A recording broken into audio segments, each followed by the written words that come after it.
नमस्ते India, welcome to my YouTube channel. मैं रंजीत आज आप लोगों के लिए स्वामी विवेकानंद द्वारा लिखी गई पुस्तक राजयोग के विषय को लेकर आया हूँ। इससे पहले वाले वीडियो में मैंने आप लोगों को स्वामी विवेकानंद द्वारा लिखी गई पुस्तक कर्मयोग के बारे में बताया। आज हम इस वीडियो में राजयोग के बारे में बात करेंगे। वैसे तो स्वामी विवेकानंद ने कई पुस्तकें लिखी, इनमें से राजयोग, कर्मयोग, भक्ति योग ये कुछ मुख्य किताबें हैं। राजयोग में मन को कैसे स्थिर करना है, मन को कैसे काबू में लाना है, किस प्रकार से योग विद्या से अपने जीवन को सुधारना है, इन विषयों को लेके है। राजयोग अगर कोई इस किताब को समझे या इसको जाने तो वह अपने मन को पूरी तरीके से काबू कर सकता है, उस पर नियंत्रण रख सकता है। वह अपने मन को, अपने विचारों को अपना गुलाम बना सकता है। राजयोग पूरी तरीके से विज्ञान है, जितनी की यह दुनिया। यह मन का विश्लेषण करता है। आध्यात्मिक जगत की वास्तविक सच्चाई की जो धारणा है, यह योग द्वारा ही संभव है। योग को तर्क के रूप में नहीं बल्कि विज्ञान के रूप में आप उसे प्रस्तुत करें। मन की एकाग्रता ही समस्त ज्ञान का स्रोत है। योग हमें पदार्थ को अपना दास बनाने में सिखाता है, जैसे उसे होना चाहिए। योग का अर्थ है जुड़ना, अर्थात मनुष्य की आत्मा को सर्वोच्च आत्मा या ईश्वर से जोड़ना। मन चेतना में और उसके नीचे कार्य करता है, जिससे हम चेतना कहते हैं। वह अनंत श्रृंखला की केवल एक कड़ी है जो हमारी प्रकृति है। हम जो ये मैं शब्द का प्रयोग करते हैं, वास्तव में यह थोड़ी सी चेतना और बड़ी मात्रा में बेहोशी को कवर करता है। यानी ये थोड़ी सी चेतना और अज्ञानता को कवर करता है। कंटिन्यू योग अभ्यास से हमारे सामने दिमाग की परत दर परत खुलती रहती है और प्रत्येक हमारे सामने नए नए तथ्य प्रकट होते रहते हैं। हम देखते हैं कि हमारे सामने नई दुनिया बन गई है, नई शक्तियां हमारे हाथों में आ गई हैं। लेकिन हमें रास्ते में रुकना नहीं चाहिए या फिर इन कांच की मोतियों से खुद को चकाचौंध नहीं होने देना चाहिए। जब हीरे का खदान हमारे सामने हो तो इन कांच की मोतियों के लिए हमारा रुकना व्यर्थ होगा। ईश्वर ही हमारा लक्ष्य है। हमें ईश्वर तक पहुंचना है, हमें उस ईश्वर को समझना है। बीच में रुकना या बीच में किसी प्रकार से भ्रमित होना, यह पूरी तरीके से व्यर्थ है। हमें इंद्रियों की सीमा के पार जाना है। हमारे अंदर ऐसे करने की शक्ति है। हर व्यक्ति को अपने व्यक्तित्व की खेती करनी चाहिए, अपने व्यक्तित्व को सींचना चाहिए, उसे मजबूत बनाना चाहिए। कल्पना प्रेरणा का द्वार है और सभी विचारों का आधार है। सभी भविष्य वक्ताओं यानी जो फ्यूचरिस्टिक पर्सन है, जो भविष्य की कल्पना करते हैं, या कवि या फिर जो खोजकर्ता होते हैं, इनमें कल्पना शक्ति बहुत प्रबल होती है। इनकी बड़ी कल्पना शक्ति होती है। अगर प्रकृति को समझना है तो हमें पहले खुद को समझना होगा, क्योंकि प्रकृति की व्याख्या हम में ही है। भटके हुए लोग या फिर जो खुद को भूखा रखते हैं, जो ज़्यादा सोते हैं या जो बहुत कम सोते हैं, वे कभी योगी नहीं बन सकते, क्योंकि उनकी इच्छा शक्ति या उनकी कल्पना शक्ति बहुत कम होती है। उनके अंदर अपने मन को काबू करने की क्षमता बहुत कम होती है। अज्ञानता, चंचलता, ईर्ष्या, आलस्य या फिर अधिक आसक्ति योग अभ्यास में सफलता का महान शत्रु है। मन को काबू करने के लिए या मन को अपने अधीन लाने के लिए या फिर इच्छा शक्ति को मजबूत करने के लिए 3 महान आवश्यकताएं हैं। पहली आवश्यकता है पवित्रता, जो शारीरिक और मानसिक दोनों तरीके से ही जरूरत है। वह सब जो मन को नीचे खींच ले, उन्हें छोड़ देना चाहिए। दूसरी आवश्यकता है धैर्य। ये बहुत कठिन है, लेकिन वह सब समाप्त हो जाएंगी। यह सबसे कठिन अवधि है, लेकिन उपवास रखें, अंत में लाभ निश्चय ही मिलेगा यदि आपके पास धैर्य हो तो। तीसरा है दृढ़ता। मन और शरीर अगर पवित्र हो और साथ में धैर्य हो तो हमें मन को किसी एक जगह स्थायी करने में उतनी कठिनाई नहीं होगी। यह दृढ़ता बहुत ही मुख्य पड़ाव है। अभ्यास के लिए सबसे अच्छा समय दिन और रात का जंक्शन है, क्योंकि हमारे शरीर के ज्वार में सबसे शांत समय है।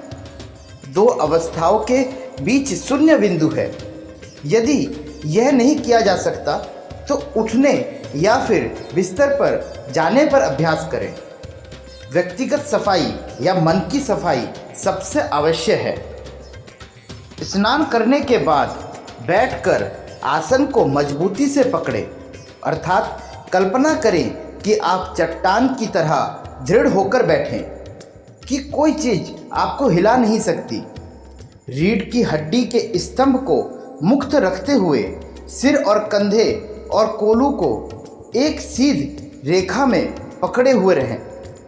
अपने पैरों की उंगलियों से शुरू करें और अपने शरीर के प्रत्येक भाग की परिपूर्ण समझें। यदि आप ऐसा करना चाहते हैं तो प्रत्येक भाग को स्पर्श करते हुए इसे अपने दिमाग में चित्र करें जब तक कि आप सर तक नहीं पहुंच जाते। प्रत्येक भाग को पूर्ण मानते हुए किसी चीज़ की कमी ना हो तब तक थोड़ा थोड़ा करके ऊपर की ओर जाए। फिर संपूर्ण के बारे में सोचें कि ईश्वर द्वारा आपको दिए गए एक उपकरण जो आपको सत्य को प्राप्त करने में सक्षम बनाता है। मानो कि यह शरीर एक बर्तन है जिसे आपको समुद्र के पार करना है और साक्षात सत्य के तट तक पहुंचना है। जब यह सब हो जाए तो दोनों नथुनों से एक लंबी सांस लें और इसे फिर से छोड़ दें और फिर जितना हो सके आराम से इसे रोक कर रखें। ऐसे 4 बार सांस लें, फिर स्वाभाविक रूप से सांस लें और रोशनी के लिए प्रार्थना करें। मैं उस प्राणी की महिमा का ध्यान करता हूँ जिसने इस ब्रह्मांड को बनाया। क्या वह मेरे दिमाग को रोशन कर सकता है?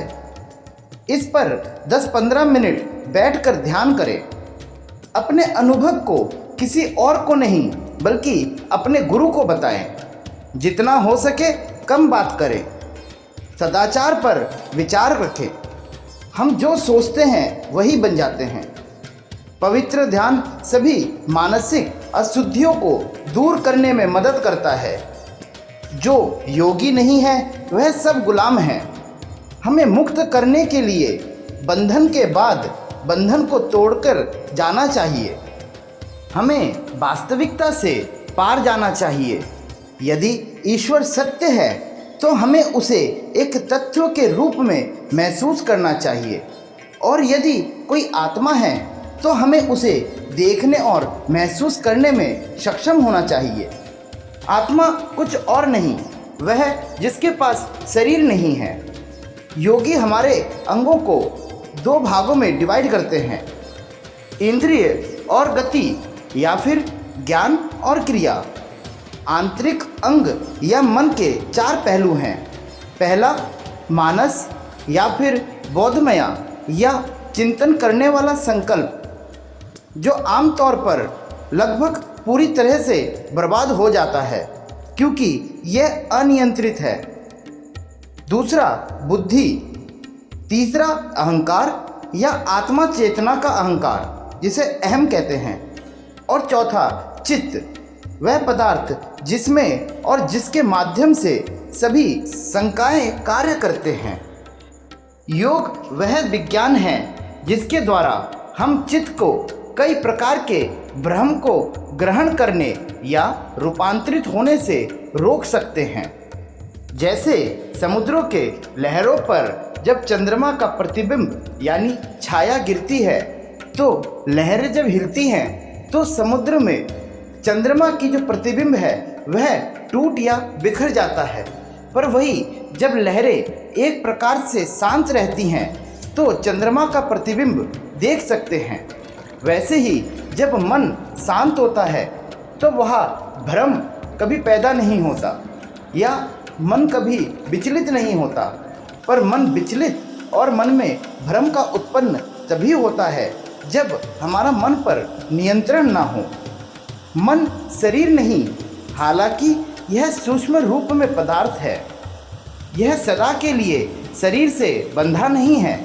हम इंद्रियों पर नियंत्रित करके अपनी इच्छा से ऐसा करना सीख सकते हैं। जब हम इसे पूरी तरीके से कर सकते हैं तो हम ब्रह्मांड को भी नियंत्रित करेंगे, क्योंकि हमारी दुनिया केवल वही है जो इंद्रियां हम में लगती हैं। स्वतंत्रता उच्चतर होने की परीक्षा है। हम स्वतंत्र तभी होते हैं जब हमारा मन शांत होता है। आध्यात्मिक जीवन तब शुरू होता है जब हम अपने इंद्रियों के नियंत्रण से मुक्त कर लेते हैं। जिसकी इंद्रियां उस पर शासन करती है वह दास होता है। हम बड़े हो गए हैं या हमारा शरीर बड़ा हो गया है, यह सोचना एक मूर्खतापूर्ण कार्य है, क्योंकि यह सब माया है। हमें इस भ्रम को तोड़ देना चाहिए और अपने मूल उद्देश्य पर लौटना चाहिए और महसूस करना चाहिए कि हम शरीर नहीं, यह हमारा सेवक है। मन को बाहर निकालना सीखें और देखें कि शरीर से अलग है। हम शरीर को संवेदना और जीवन प्रदान करते हैं और फिर सोचते हैं कि यह जीवित और वास्तविक है। हमें इसे इतने लंबे समय तक पहनना है कि हम भूल जाते हैं कि यह हमारे साथ समान नहीं है। योग हमें अपने शरीर को छोड़ने में मदद करने के लिए है। जब हम चाहते हैं और इसे अपने सेवक के रूप में देखें, हमारे उपकरण के रूप में देखें, हमारे शासक के रूप में नहीं। मानसिक शक्तियों को नियंत्रित करना योग साधना में पहला महान उद्देश्य है। इस योग को अष्टांग योग के रूप में माना जाता है, क्योंकि यह 8 प्रमुख भागों में विभाजित है। हठ योग, कुंडलिनी योग और मंत्र योग, यह सभी राजयोग के अंग हैं। 8 अंग हैं: यम, नियम, शासन, प्राणायाम, प्रत्याहार, धारण, ध्यान और समाधि। यम यह सबसे महत्वपूर्ण है और पूरे जीवन को नियंत्रित करता है। इसमें 5 विभाग हैं। पहला, मन, वचन या कर्म से किसी प्राणी को हानि नहीं पहुंचना। दूसरा, मन, वचन और कर्म में लोभ ना होना। तीसरा, मन, वचन या कर्म में पूर्ण शुद्धता। चौथा, मन, वचन या कर्म में पूर्ण सत्यता। और पांचवा, उपहार ना मिलना, यानी कि यम में अहिंसा, सच बोलना, झूठ नहीं बोलना, शुद्धता, यौन ऊर्जा को संभालना, चोरी ना करना, लोभ ना करना, ईर्ष्या ना करना और उपहार और रिश्वत स्वीकार ना करना है। दूसरा है नियम, यानी कि शारीरिक देखभाल, दैनिक स्नान, आहार आदि। इसमें पवित्रता, संतोष, तपस्या, धार्मिक शास्त्र का अध्ययन और भगवान की पूजा और अहंकार का समर्पण है। तीसरा है आसन, कोलू, कंधा और सिर को सीधा रखना चाहिए, जिससे रीढ़ की हड्डी मुक्त हो। चौथा है प्राणायाम या फिर सांस को रोकना। प्राण और प्राण शक्ति को नियंत्रण पाने के लिए यह उपयोग किया जाता है। यह महत्वपूर्ण ऊर्जाओं को नियंत्रण करता है। पांचवा है प्रत्याहार, मन को भीतर की ओर मोड़ने और बाहर जाने से रोकना, समझने के लिए बातों को मन में घुमाना।